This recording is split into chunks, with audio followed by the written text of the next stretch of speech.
fact that we like a certain hip to waist ratio, facial symmetry in females, and signs of youth, those things had to be selected for. They had to be natural selection for those things. And people don't understand that. So there's 300,000 years of that, 11,700 years of agricultural revolution, 15 years of Facebook. But because of the recency bias, we think the world is Facebook.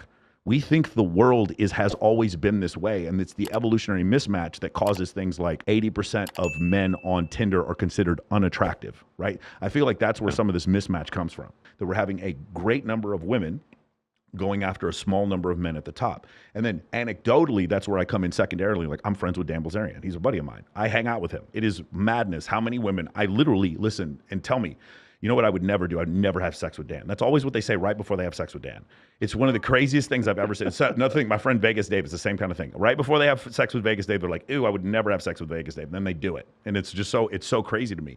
And it's one of these situations where, like, I understand that the world isn't the way you think it should be, but and by the way, this is not a function of culture. This is another thing I want to get people to understand. This idea that there's a few guys at the top getting this. When you read about Mubarak the Bloodthirsty from, I believe, Morocco had 860 kids or something like that. Ishmael the Bloodthirsty. Ishmael the Bloodthirsty. I'm sorry. Yeah, and then Moroccan, also, Genghis Khan in his situation, where like 1/2% of all males on the planet have his Y chromosome. This is this is not something that just started recently. It's just social media has made it to where there used to be a bifurcation. There used to be a dating scene in Wichita and another dating scene in Waco. There used to be a dating scene in Cheyenne, Wyoming, and another dating scene in Secaucus, New Jersey. And now there isn't that anymore. Because of social media, they've all sort of pushed into this one massive dating scene. And the reason why I bring this up is there's this girl I used to know. I'm still friends with her. Her name is Jojo Von Southie. She's from Wichita, Kansas. She was a Hooters waitress there. She gets discovered, and she ends up flying out to Los Angeles, and she's the first girl I know, to my knowledge, she's the first girl to hit 1 million followers on Instagram. I met her when she was 19. And since then, she's just been traveling the world, doing these magazine covers. She has 10 million followers on Instagram. And my point was, there was probably an injury attorney or a cardiologist that lived in Wichita who was going to marry this girl. But she got pulled to Dan Bilzerian, literally Dan Bilzerian's house. And because of that, now we have this stratification that's happened where there's a few guys at the top who are showing signs of fitness, nice cars, they're able to be funny, the ability to network, all these signs of fitness in men, and these men are having incredible success. And then we have a group of men that are completely being ignored. Yeah, it's just the reality of the world, man. You know, like, we know that the vast majority of women have reproduced throughout history, but I think something like 25% of men have reproduced throughout history. So for most guys, it's been a dead end. Yeah, 25%. Yeah, correct. Yeah, I was trying to explain this to some people before because they were like ungrateful, and I was like, well, do you realize before the year 1850, half the Earth's population died before the age of 5, and way more than 50% of men who've ever lived died a virgin. Way more than 50%. Yeah. And then when they hear that, they're just. I had a friend of mine, a female friend. I kept throwing these facts at her, and her response was, "It's not my responsibility. Your dick is not my responsibility." And I was like, "There you go. That's the proof of what I was trying to say before." And then in the end, then they're like, "Well, there's no good men." And I was like, I know 50 dudes who would go out with you right now, do anything you want, but because you keep seeing the dude with the Lambo, you can't. What's it called? Recalibrate to understand what's going on. And then you end up, next thing you know, you're 40 and you don't have a relationship. You don't have any kids. You don't have a husband. And that's the reason why. Yeah, and those same 40-year-old women are the ones sitting on The View talking about, men need to, man up or grow up or whatever. It's like, there's no 40-year-old guys that I know that are worth their salt, that have their life together, that have a nice car, great life, lots of money, influential, they're competent, they're interesting, that are dating 40-year-old women. They're dating younger, hotter women. That's just what men do. Yeah. And the other thing I think that they completely missed the boat on was social media. And I was curious because you've had some of your guys on there talking about Tinder photos and their social media and stuff like that.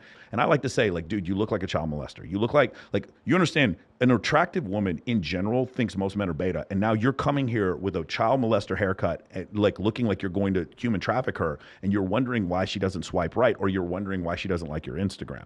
Can you talk about how so many men have been so uncalibrated and missed the boat when it comes to because you talk about, listen, if I got my shit together, somehow people have to see it. how people have missed about when it comes to dating apps and come to social media. Right? Like you set yourself up in such a way that you signal to the world that you've got yourself together. To the point of social media and photography, I mean, if you don't have a captivating Instagram and you're a captivating guy and you're influential and you're doing something with your life, why not? Like, why aren't you documenting parts of your life? Some people say that it's broadcasting or that it's, you don't feel comfortable doing it because only girls do it. Okay, fine. But if you want women in your life, if you want to be recognized that way, then you're going to have to kind of play that game. It's like, not taking a shower before you go out on a date is optional, but you'll probably do better if you smell good when you go out on the date, sort of thing, right? Yeah. Well, I think about it. I use the example of scalability, right? You think about a guy back in the 1990s trying to pass his mixtape out to different people out of his trunk, right? That's as far as he could go until Napster. That's as far as he could go, right? But when you consume this content, we're doing it off YouTube. Any YouTube video has the ability, not necessarily the probability, but the possibility of getting 1 billion views. Infinite numbers of people could watch any of this content. The scalability is there. So you understand that when it comes to business. Why would you not understand that when it comes to dating? And another example, and this one I use, just from the idea of cars. So one guy's got a Shelby Mustang and the other guy's got a, Lamborghini, and they're both leaving the club, right? And let's just say for whatever reason, women recognize the value of the Lamborghini 15% more than the Shelby Mustang. When you have that whole thing, the guy with the Lambo, let's say he has a 15% advantage. This is 1985. We're both leaving Studio 54 in New York. The valet pulls up my Lambo. I have a 15% advantage over the guy with the Shelby Mustang. Now let's take that advantage and put it on social media. Now it's 15.15 to the nth power. Does that make sense? And what I felt like social media did is it did not make it easier for men to meet women. It made it easier for the top group of men to meet women. So if you had the abs, you were really stunting on the guys who didn't. And if you had the nice car, you were really stunting on the guys who didn't. And if you had the vacation home in Tulum, you were really stunting on the guys who didn't. And I felt like that's one of the things that people didn't understand. If a woman puts up average social media photos and she's averagely pretty, she is going to get attention on social media. If a guy does it, by definition, she thinks he's a beta. But I just try to explain this because I have some, I hang out with a ton of playmates because I host all these celebrity charity events here, and I'll hang out with them and I'll be like, hey, show me your social media. Let me see what the kind of messages you get. By definition, every one of you who's sliding into their DMs, they assume this is a creepy beta male who is going to throw me into a van. Like that's what they think about. Yeah. You come off as like a zombie, and unless you have a blue check mark. There you go. That's exactly what they're going to think. And you even brought up the blue check mark. That's the part that's just so crazy. Like, and I understand it's not realistic for all 500 of my clients to have blue check marks. But what is realistic is for you to show access to scarce resources, for you to wear clothes that fit, to have teeth that are straight. What is realistic is for you to have a relevant haircut. I don't know why I have so many clients that want bushy haircuts on the side and then it's like short on the top. I don't know where this from. And I keep trying to explain to them, like, it's not that you're coming off as attractive or unattractive. You're not even relevant. You come off as like weird, and they don't understand. There is no level of calibration, which is one thing that I really appreciate about your content, about Tristan's content, about Justin's content, is you guys come from a standpoint, while you're teaching this stuff, you also look like guys who would be attractive to women. Tristan with his suits and the cigars or whatever. Justin, I mean, I don't know if you ever met Justin in public, bro. I walk to clubs with Justin, and all the girls just don't pay any attention to any of us. They just stare at Justin because he's this, Division I tight end.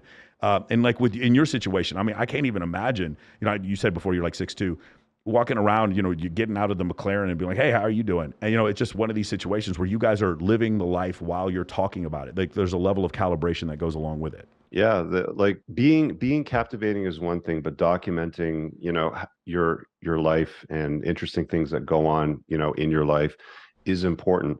Like I mentioned earlier, I do a lot of consults, and one of the problems that I run into with older guys is, they've been married for 20 years, they get divorced, they're in their 50s or 60s or whatever. They're still in great shape. They look good. They got loads of cash. They drive nice cars, but they're boring. And they're not thinking along the lines of they need to invite a chick into their life. Yeah. They think that they need to enter their frame. They need to, let's be partners, equal partners, like that whole, twin tower sort of thing. And it's like, no, women don't want to invite you into their life. You need to invite them into your life. So when you have a captivating social media presence and you do interesting things with your days or your life, document it. I mean, there's some people with lots of money that have photographers that follow them around. You don't even need that. Most people have a decent camera on their phone. Just learn how to take basic freaking pictures and document it. Because what women are thinking when they see it is like, oh, I would like to be there, insert myself there on the boat or in the supercar or at the dinner or with these people. That's what they're looking at when they see that, right? I have a buddy of mine. He takes this photo with a drone in the Valley of Fire. He stands on this like cliff, and the drone goes behind him, and he gets this incredible shot. And he does it for a bunch of his clients. Yeah. And it doesn't always have to be the supercar. It can you can show access to scarce resources, mountain climbing. There's all these sorts of ways that you can show cool places that you went to go visit. I have 20 IG profiles that are my clients, and I copy and paste whenever anyone asks a question. I copy and paste and send those. I'm like, get as close to this as you can. You don't need an expensive photographer. Yeah, nobody understands the evolutionary history of desire and attraction. And I think one of the best books that you can read as a guy is the book. It's titled The Evolution of Desire by David Buss. Yeah. You're not going to like some of the stuff that you come across in it, but who cares? You know, if you have a problem with the facts, the problem is not with the facts. Yeah. So, you have people today that will get up in the morning and they'll think that their entire purpose in life is to go to school, get a degree, get graduated, like all these things. And it's like, okay, the reason why you're only here is to scatter seed if you're a guy. And if you're a girl, the reason why you're here is to find the best guy that you can lock down. Yeah. My point is, you can't, when I hear people on The View say, get away from that. Yeah. When people on The View are like, when are men going to grow up? Or when men are like, why do women view us inadequately or whatever? Or they have delusional views of like what they can get as a woman. My whole thing is, I don't blame either side. It's an evolutionary pressure that caused these things. Well, when they say, like on shows like The View, like when are men going to grow up? Yeah. What they're basically saying is, we now have all these women that have degrees, good jobs, can provide for themselves. They don't need no man. They need a man like a fish needs a bicycle. When are all the men going to grow up and step up to wife up all these women? And what they don't understand is the pool of guys that are above them, because women only date across and up on the socioeconomic scale because of hypergamy. The pool is small. It's not big. Like there's not an army of like hundreds of thousands of men sitting in a dark corner somewhere hiding from these women, and they're just going to grow up one day and show up. That's not how it works. They just don't understand the dynamics of it. Yeah, and by the way, those men who are above that level also are receiving so much attention from women that the likelihood of those men staying, monogamous is extremely low. It was a great book. I don't know if you've ever read Satoshi Kanazawa's first book, which was Why Beautiful People Have More Daughters. He wrote another book called The Intelligence Paradox. He's been like almost canceled for both of these books, by the way. In The Intelligence Paradox, he talks about as people become more as you get into higher IQ stratification, they're more likely to cheat. And also, there's other studies that show men are more likely to cheat as you get higher and higher in the income stratus, which is like the top 1%, I believe, is $545,000 a year in the United States. As you get higher and higher, and that this is something that Myron talks about frequently on Fresh and Fit, where it's like you want a guy who's 6'2" and makes $550,000 a year. The likelihood of you getting him is low. The likelihood of you locking him down is extremely low. And the likelihood of you getting him, locking him down, and him not being with any other women is astronomically low.